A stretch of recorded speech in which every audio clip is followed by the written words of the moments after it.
வணக்கம். அன்பு உறவுகளுக்கு உங்கள் கணேசன் சங்கரன் கோவிலிருந்து இன்று ஒரு தகவல்.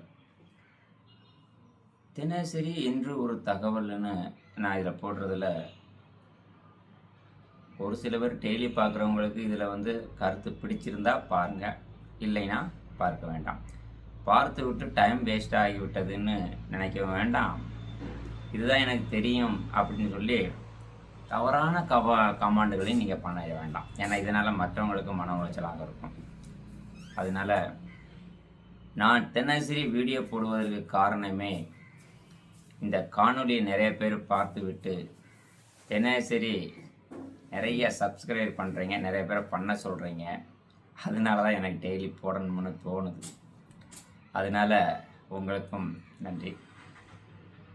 அடுத்தபடியாக இன்றைக்கி என்ன சார் இன்றைக்கி வச்சுருக்கிற தலைப்பு, இந்த மாதத்தில் தினசரி ஒரு தலைப்பு. அதில் இன்றைக்கி நான் எந்த ஆண்களுக்கும் பிடிக்காத ஒரு சில பெண்கள், எந்த மாதிரி பெண்களை ஆண்களுக்கு பிடிக்காது என்ன, அடுத்து பெண்களுக்கு யாரெல்லாம் எப்படிப்பட்ட ஆண்களை பிடிக்காதுங்கிறத அப்புறம் சொல்கிறேன். இன்றைய தலைப்பு அதாவது ஒரு ஆணுக்கு எப்படிப்பட்ட பெண்களை பிடிக்காது, இதுதான். இது நான் தினசரி நிறைய பேர்கிட்ட பழகிறேன், பார்த்தீங்களா, பேசுகிறேன், பழகிறேன். அதனால அதில் இருந்து ஒரு சில விஷயங்களை நான் சொல்கிறேன். அதனால் கொஞ்சம் பொறுமையாக கேளுங்க, சரிண்ணா. நீங்கள் ஃப்ரீயாக இருக்கும்போது மட்டும் கேளுங்க, சரிண்ணா. ஓகே. இப்போ ஒரு கணவன் வீட்டுக்கு வருவார் அப்படின்னா, ஒரு பொண்ணு எந்த நேரம் பார்த்தாலும் எரிச்சலோடு எரிந்து விழுவாங்க. சிரித்த முகத்தோடு இருக்கணும் பெண்கள். முதல்ல இந்த உலகத்தில் ஒரு பெண்ணிட்ட வீட்டில் பணமே இல்லை, நகையே இல்லை அப்படின்னா கூட பரவாயில்ல, வசதி ஒன்றுமே தேவையில்லைங்க. ஆனால் என்ன வேணும்? பொன் சிரிப்பு வேணும். சில பேர் கேட்பாங்க என்கிட்ட, திருமணத்துக்கு வரக்கூடியவங்கலாம் லட்சணமான பொண்ணு அப்படின்னு கேட்பாங்க. இந்த லட்சணம்ங்கிறது எங்கேருந்து வரும்னு கேட்டிங்கன்னா, எல்லாருக்குமே 1000 பிரச்சனைகள் இருக்கும். பிரச்சனை இல்லாத மனிதர்கள் யாருமே இல்லை. ஒவ்வொரு பெண்களுக்கும் நான் சொல்லக்கூடிய விஷயம் இதுதான். இதை முதல்ல நீங்கள் தெரிஞ்சுக்கோங்க. பெண்கள் எப்பொழுதுமே சிரித்த முகத்துடன் இருக்க கற்றுக்கொள்ளுங்கள். வீட்டில் உங்களுக்கு பிரச்சனை நிறையா இருக்குங்க. நீங்கள் சிரித்த முகத்தோட பிள்ளைகிட்டையோ கணவர்கிட்டையோ உறவினர்கிட்டையோ நீங்கள் சொல்லுங்கள், உங்களுடைய பிரச்சனையை சொல்லுங்கள். கண்டிப்பாக எல்லோருக்கும் பிடிக்கும். ஆனால் நீங்கள் முகத்தை உம்முன்னு சுருன்னு வச்சுட்டு இருந்தீங்கன்னா கண்டிப்பாக பிடிக்காது, யாருக்குமே பிடிக்காது. என்னென்னா, உங்களை யாருக்கு பிடிக்கலைனாலும் நீங்கள் வருத்தப்படாதீங்க. ஆனால் நீங்கள் லைட்டாக சிரிச்சுக்கிட்டே இருக்காங்க, அதுக்காக ரொம்ப சிரிச்சுக்கிட்டே இருந்தால் பைத்தியம்னு நினைப்பாங்க அப்படின்னு சொல்லுவாங்க. என் நண்பர் ஒருத்தர் இருந்தார், ஒரு வீட்டுக்கு போனேன். அவர்தான் சொன்னார், ஏன்பா கொஞ்சம் சிரிச்ச முகத்தோடு இருக்க முடியாதுப்பா அப்படிங்கிறாரு. நான் என்ன பைத்தியமா, எந்த நேரம் சிரிச்சுக்கிட்டே இருக்க, இல்லை லூசுன்னு சொல்ல போகிறாங்க அப்படின்னாப்புல. அதனால் ரொம்ப இது பண்ண முடியல. லைட்டாக சிரித்த முகத்தோட பொன் சிரிப்போட இருங்கள். மனதுக்கும் நல்லது, சிரிக்கிற உங்களுக்கும் நல்லது, பார்க்குற அவருக்கும் நல்லது. ரெண்டாவது, அடுத்தபடியாக பார்த்தீங்கன்னா, ஒரு ஆணை எப்பொழுதுமே பார்த்தீங்கன்னா பெண்கள் சந்தேக பார்வையிலேயே பார்ப்பாங்க. என்ன சந்தேக பார்வையில்? நம்மளை விட்டுட்டு இன்னொருத்தியோட பேசுகிறாரோ, ஒரு தொழில் விஷயமாக பேசலாம், ஏதாவது ஒரு விஷயமா பேசலாம், நட்புடன் பேசலாம், மன ஆறுதலுக்காக பேசலாம், எவ்வளவோ விஷயங்கள் இருக்குது. ஆனால் இவங்க என்னென்னா, அவள் யார், அவள்கிட்ட எதுக்கு பேசுகிறீங்க, அவள் எதுக்கு உங்களுக்கு பேசுகிறா, நீங்கள் எதுக்கு அவளை பேசுகிறீங்க, இப்படி இது ஒரு சந்தேகம். இந்த சந்தேகமே இருக்கக்கூடாது முதல்ல. அதே மாதிரி இந்த கணவர் என்ன செய்யணும் அப்படின்னு கேட்டிங்கன்னா, என் ஃப்ரெண்டு நான் பேசுகிறாங்கன்னு சொல்லி அந்த குடும்பத்தில் மனைவியிட கொடுத்து பேச வச்சாச்சுனால அது வேலை முடிஞ்சு போச்சு. நாம் சந்தேகப்படும் பொழுது தான் அவங்க என்ன பண்ணுவாங்கன்னு கேட்டிங்கன்னா, அவங்க பேசுகிறத மறைத்து அதிகமாக பேசணும்னு நினைப்பாங்க. அப்படிங்கும்பொழுது நமக்கு இன்னும் அதிகமான சந்தேகங்கள் வரும். அதனால் பெண்கள் எப்பொழுதுமே சந்தேகம் என்ற அந்த பேயை விரட்டி விடுங்கள். சந்தேகம் அப்படின்னு இருக்கக்கூடாது. நம்ம கணவன் மேலே சந்தேகப்படும் பொழுது தான் நிறைய பிரச்சனைகளே வருது. அடுத்து 3வது, ஒரு மனைவி அல்லது விரும்பிய பெண்ணு அவங்க என்ன செய்வாங்கன்னா, அந்த ஆணிடம் பேசும் பொழுது மற்றவர்களை பற்றி குறை சொல்லி பேசக்கூடாது. மற்றவர்களை பற்றி குறை பேசினா என்னென்னா, அப்போ நம்மளும் இப்படி தான் குறை பேசுவாங்களோ அப்படிங்கிற எண்ணம் அவருக்கு உங்களை ஆண்களுக்கு பிடிக்காது. அதுக்காகத்தான் 3வதாக பிறரை குறை சொல்லும் பெண்களையும் பிடிப்பது இல்லை. அதனால நாம் என்ன செய்யணும்னா, யார்கிட்ட பற்றியும் குறை சொல்வது கூடாது. சரி, அவங்க பற்றி அப்படிதான் பேரணும். அப்போ மனைவி என்ன செய்யணும்னா, யாரை பற்றியுமே, இப்போ ஒரு உதாரணத்துக்கு நம்மளுடைய கணவனுடைய அப்பாவோ அம்மாவோ வயசானவங்க, அவங்களுடைய வயசுக்கு அப்படி தான் இருப்பாங்க. அப்போ உங்கள் அப்பா பண்ணுறது சரியில்லை, உங்கள் அம்மா பண்ணுறது சரியில்லை அப்படியே சொன்னோம்னா அவங்களுக்கும் மனசு ரொம்ப கஷ்டமாக இருக்கும். என்னடா நம்ம அப்பா அம்மா பண்ணுறது, அவங்கள பற்றியும் கஷ்டம், மனைவி சொல்கிறாலே மனைவி மேலேயும் கஷ்டம், எல்லார் மேலேயும் கஷ்டம். இந்த கஷ்டம் இல்லாமல் இருக்கணும்னா அந்த மனைவி என்ன செய்யணும்னா, அவங்களுடைய பெற்றோராக பார்த்துட்டாங்கன்னா எந்த பிரச்சனையும் இல்லை. பெற்றோரை பார்க்கும்போது கணவர்கிட்ட அவங்கள பற்றி புகார் எதுவும் சொல்ல வேண்டியது இல்லையே. அப்போ என்ன நடக்கும் அப்படின்னு கேட்டிங்கன்னா, அவரும் சந்தோஷமாக இருப்பார். ஆனால் எப்படியும் அவருக்கு தெரியும், நம்ம பெற்றோர்கள் இவ்வளோ தூரம் இருக்குது, நமக்கே கொஞ்சம் கஷ்டமாக இருக்குது, ஆனால் நம்ம மனைவி அனுசரித்து போகிறாங்களே அப்படின்னு அந்த மனைவி மீது அதிகமான பற்றுகள் வருவதற்கு நிறைய வாய்ப்புகள் உண்டு. அதனால தான் இந்த மாதிரி ஒரு மற்றவர்களை பற்றி குறை சொல்லக்கூடாது அப்படிங்கிறத நான் சொல்லியிருக்கேன். அப்புறம் பொய் சொல்லக்கூடாது. யார் சொல்லக்கூடாது அப்படின்னா, அப்போ மனைவி பொய் சொல்லலாம், மனைவி பொய் சொல்லக்கூடாது, கணவன் பொய் சொல்லலாமா அப்படின்னு சில பேர் இதை கேட்பீங்க. அதுக்கு நான் பின்னால் சொல்கிறேன். பொய் என்பது என்னன்னு கேட்டிங்கன்னா, மனைவி வந்த உடனே அது இல்லை இது இல்லை அப்படிங்கிற குறைகளையும் பொய்களையும் சொல்லவே கூடாது. என்ன செய்யலாம், எதுக்கு பொய் சொல்ல போகிறீங்க? பொய் சொன்னால் அவர் நம்மளை என்ன செய்வாருன்னு கேட்டிங்கன்னா, எந்த நேரம் பார்த்தாலும் பொய் சொல்லிகிட்டே இருக்காப்லையா, குறை சொல்லிகிட்டே இருக்கல அப்படிங்கிற ஒரு இதுகள் வரும். அதனால முடிந்த அளவு என்ன தேவையோ, கணவர் உட்கார்ந்துட்டாருன்னு வச்சுக்கோங்களேன், தண்ணி எடுத்து விட்டு சாப்பாடெல்லாம் முடித்த பிறகு மெதுவாக நீங்கள் என்ன செய்யணும், மெதுவாக நீங்கள் பேசுங்க. மெதுவாக நீங்கள் பேசும்பொழுது எல்லாம் உங்களுக்கு நல்லபடியாக நடக்கும். அதுக்காக தான் பொய் பிடிக்கிற பெண்களை கணவருக்கு பிடிக்காது.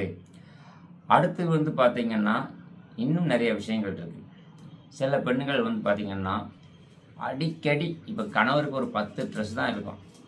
இவங்க ஜவுளி எடுக்கணும்னு சொல்லி நிறைய வீட்டில் நான் பார்க்குறேன். எனக்கு 10 ட்ரெஸ் தான் இருக்குது, இவங்க பாரியா இருக்குது, இவ்வளோ ட்ரெஸ் இருக்குது, இன்னும் ட்ரெஸ்ஸு எடுக்கணுங்கிறா. ஏன்னா வருமானம் இருந்துட்டால் தெரியாது, இருக்கிறத வச்சு ஓட்டணும். அதனால் சில பெண்கள் இன்னும் நகையை ஆசைப்படுவாங்க. இன்னும் சில பேர் பார்த்திங்கன்னா, நம்மளுடைய தகுதிக்கு மீறி எல்லாமே கடன் வாங்கி செய்யணும்னாங்க. பணம் இருந்தால் பரவாயில்ல. அப்போ 2 பேரும் என்ன பண்ணுவீங்கன்னா, உட்கார்ந்து இந்த மாதம் என்ன வரவு செலவு எவ்வளோ வந்திருக்கு, என்ன ஏது, அதை நீங்கள் அந்த கஷ்டங்கள் இல்லாமல் நீங்கள் 2 பேரும் மனம் விட்டு பேசி நீங்கள் தகுதிக்கு மீறி செலவு பண்ணாமல் இருந்தீங்கனாலே இந்த பெண்களை சிக்கனமான பெண்ணு என்று நினைத்து உங்கள் மேலே ஒரு நல்ல மதிப்பு மரியாதைகள் வரும். அப்புறம் தகுதிக்கு மீறி இப்போ நம்ம ஒரு சிறிய வீட்டில் இருப்போம், நம்மகிட்ட கையில் பணம் இருக்காது. ஏங்க நம்ம ஏத்தாப்புல வீடு கட்டியிருக்கா, அதேமாதிரி நம்மளும் ஒரு வீடை கட்டணும், கடனை வாங்கி கட்டுங்க, லோனை வாங்கி கட்டுங்க அப்படின்னு சொல்லி தகுதிக்கு மீறி நம்ம புலம்பல் இருக்கக்கூடாது. பெண்கள், ஒரு சில பெண்கள் அந்த மாதிரி பண்ணுவாங்க.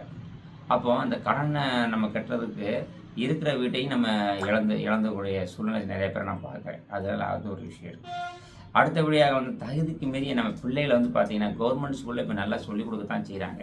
இருந்தாலும் அந்த பிள்ளை வேனில் போகுது, கவர்மெண்ட் ஸ்கூலில் நம்ம பிள்ளை படிக்குது, நம்ம ப்ரைவேட் ஸ்கூலில் சேர்க்கணும்னு சொல்லி தகுதிக்கு மீறிய ஒரு ஆசைகள். மாதம் ஒரு சில ஸ்கூல்லாம் பார்த்திங்கன்னா 10,000, 20,000, 50,000, லட்சக்கணக்கிலாம் கேட்குறாங்க அப்படின்னு சொல்லுது. அப்போ அது வட்டிக்கு வாங்கி சில பேர்லாம் கட்டுறாங்க. அதெல்லாம் நான் நிறைய பேரை பார்க்குறேன். அப்போ இதெல்லாம் இப்படிப்பட்ட நம்ம இப்போ ஒவ்வொருத்தருக்கும் ஒவ்வொரு வீட்லேயுமே பார்த்திங்கன்னா, ஒரு குழந்தை வருவதற்கு முன்பு கணவன் மேலே இருக்கக்கூடிய மதிப்பு, மரியாதை இது எல்லாமே குழந்தைகள் வந்த பிறகு குழந்தை வளர வளர அந்த கணவன் மேலே இருக்கக்கூடிய பிரியங்கள் எல்லாம் குறைந்துவிடும். அப்போ தான் அவர் என்ன பண்ணுறாரு, அந்த கணவன் தன் மனைவியிடம் கொஞ்சம் எரிச்சல் படக்கூடிய ஆரம்பித்து கொஞ்சம் கொஞ்சமாக அந்த மனைவியிடம் இருந்து விலகி செல்வதற்கு அவர் முயற்சி செய்கிறார். அவர் முயற்சி செய்கிறத நீங்களே காரணமாக இருக்கிறீங்க. அதனால் நீங்கள் என்ன செய்யணும்னு கேட்டிங்கன்னா, பெண்கள் சமமாக பாருங்கள், குழந்தையையும் கணவரையும் சமமாக பாருங்கள். நீங்கள் சமமாக பார்க்கும் பொழுது உங்களுக்குள் விரிசல் வராது. ரைட்டு. உலகத்திலேயே பார்த்தீங்கன்னா அதிகமாக பொய் பேசக்கூடிய இடம், பொய் சொல்லக்கூடிய இடம் பார்த்தீங்கன்னா கோர்ட்டில் தாங்க நடக்கும். சரிண்ணா? நம்ம வீடு கோயில். அதனால் அதிகமாக பொய் பேசக்கூடியது கோர்ட்டாக இருந்தாலும் நாம் வீட்டில் பொய்யே இருக்கக்கூடாது, அதிகம் உண்மை பேச வேண்டும் அப்படி என்று சொல்லுது. இதுக்கு இன்னொருத்தர் சொல்லுவாங்க, அதிகமாக உண்மை பேசக்கூடிய இடம் எது என்றால் மதுக்கடை அப்படிம்பாங்க. அதுக்காக எல்லாத்தையும் நான் குடிக்க சொல்லலை, இப்போ சொல்கிறேன். அதாவது அதிகமாக பொய் பேசக்கூடிய இடம் கோர்ட்டாக இருந்தாலும் அதுக்கு ஒரு ஏற்றமும் தான் இறக்கமாக இருக்கும் இல்லையா? நம்ம வீடை கோயிலாக நினச்சி கோயிலில் ஒரு பொய் கூட பேசாத அளவுக்கு கோயிலாக மாற்றுங்க. அதனால் நான் இதிலேருந்து சொல்லக்கூடிய விஷயம் என்னென்னு உங்களுக்கு புரிஞ்சிருக்குன்னு நினைக்கிறேன். ஒரு குடும்பம் ஒற்றுமையாக இருப்பதற்கு இவ்வளோ விளக்கங்களை நான் சொல்லியிருக்கேன். இதில் எங்கேருந்து தொடங்கியிருக்கேன், எங்கே முடிச்சிருக்கேன் அப்படிங்கிறத பார்த்துக்கோங்க. நான் ராஜேஸ்வரி திருமண தகவல் நிலையம் 30 வருஷங்களாக பார்த்துக்கிட்டு இருக்கிறேன். நிறைய பேரை பார்க்குறேன். நிறைய பேர்கள் பிரிவதற்கு காரணமே இதுதான். இன்றைக்கி நிறைய பேருக்கு டைவர்ஸ்னு வருது. நிறைய பேர் என்கிட்ட சொல்கிறாங்க, சார் நான் மனைவியை டைவர்ஸ் பண்ணிட்டேன், இன்னும் சில பேர் அவள் எனக்கு பிடிக்கலை, நான் அவளை விட்டுட்டு வந்துட்டேன். நிறைய ஒருவரை விட்டு பிரிவதற்கு காரணம் இதுதான். நீங்கள் பிரியணுமா சேர்ந்து வாழணுமா என்பதை நீங்களே முடிவு பண்ணிக்கொள்ளுங்கள். நான் இப்போலாம் பார்த்தீங்கன்னா என்னுடைய யூடியூப்பில் பார்த்துட்டு நிறைய பேர் எனக்கு வாழ்த்துக்களை சொல்கிறீங்க, சந்தோஷமாக இருக்கிறது. நிறையா நீங்கள் சொல்லக்கூடிய விஷயங்கள் எங்களுக்கு பிடிச்சிருக்குன்னு சொல்கிறாங்க. அதனால் ரைட்டு, நான் உங்களுக்காக தினசரி ஒரு செய்தியை உங்களுக்கு கொடுக்குறேன். மன ஆறுதலுக்கு பாருங்கள். பார்த்துட்டு மீண்டும் ஒரு விஷயத்தை சொல்கிறேன். நான் எல்லா சமுதாயத்துக்கும் வரன் பார்த்து கொடுக்குறேன். நீங்கள் எனக்கு இதே நம்பருக்கு என்னுடைய செல் நம்பர் ஏன் உங்களுக்கு கொடுத்துருக்கேன்னா, என் நம்பருக்கு நிறைய கால்ஸ், இப்போ நான் வீடியோ போட்டுக்கிட்டு இருக்கேன்னு வச்சுக்கோங்களேன், இந்த போடுவதற்கு எனக்கு ஒரு 1 ஹவர் டைம் ஆகுதுன்னு வச்சுக்கோங்க. அந்த நேரத்தில் என்னால் கால் எடுக்க முடியாது. அதனால் விசிட்டிங் கார்டில் கொடுத்துருங்க, விசிட்டிங் கார்டில் பேசுங்க. அப்படி முடியாத பட்சத்துக்கு என்னுடைய நம்பருக்கு நீங்கள் கால் பண்ணுங்கள். என்னுடைய நம்பர் 8012 80 12 13. இது என்னுடைய வாட்ஸ்அப் நம்பர். என்னுடைய வாட்ஸ்அப்புக்கு வரன் எதுவும் பார்க்க வேண்டும் என்று ஆசைப்பட்டீங்கன்னா, பெண்களும் கஷ்டப்படக்கூடிய பெண்களுக்கும் நல்ல துணையை ஏற்படுத்தி தரேன். நீங்கள் பெண்கள் கஷ்டப்படுறீங்க அப்படின்னா ஒன்றும் இல்லை, உங்களுடைய விவரம், எனக்கு ஒரு மாப்பிள்ளை வேணும், துணை வேணும், விவரத்தை சொல்லுங்கள். அடுத்து ஒரு ஃபோட்டோ மட்டும் எனக்கு வாட்ஸ்அப்பில் அனுப்புங்க. ஏன்னா வீடியோ பார்க்குற எல்லாருமே ஆண்ட்ராய்டில் தான் பார்ப்பீங்க. அப்போ உங்களுக்கு தேவைப்பட்டதுன்னா எனக்கு வாட்ஸ்அப்பில் அனுப்பிடுங்க. சரிண்ணா? வாட்ஸ்அப்பில் அனுப்புங்க. ஆதார் கார்டும் இது மட்டும் அனுப்புங்க, போதுமானது. கண்டிப்பாக அனைவருக்குமே வரன் பார்த்து தரேன். ஒரு சிலருக்கு கொஞ்சம் லேட் ஆகுது அப்படின்னு நினைக்காதீங்க. ஏன்னா எனக்கு வேலைகள் நிறையா இருக்குது. என்னை பார்க்கணும்னு நினச்சிங்கன்னா 1 மணிக்குள்ளே ஆஃபீஸுக்கு வாங்க. நான் வந்தால் பார்க்கலாமான்னு கேட்டுக்கோங்க. ஏன்னா நான் தினசரி ஒரு பொண்ணு வீடு மாப்பிள்ளோடு போகக்கூடிய சூழ்நிலை, நான் போனால் தான் நான் முடிக்க முடியும். அதனால் இன்றைக்கி கொஞ்சம் அதிகமான டைம் எடுத்துக்கிட்டேன். அதனால் இதை பொறுமையாக கேட்டிருப்பீங்கன்னு நினைக்கிறேன். பொறுமையாக கேட்ட அத்தனை உள்ளங்களுக்கும் எனது வணக்கம். இன்னும் நீங்கள் நிறைய பேர் சப்ஸ்கிரைப் பண்ணுறீங்க. அதனால் சப்ஸ்கிரைப் பண்ணும்போது உங்களுக்கு அடுத்தடுத்து வீடியோவும் உங்களுக்கு வந்துக்கிட்டே இருக்கும்.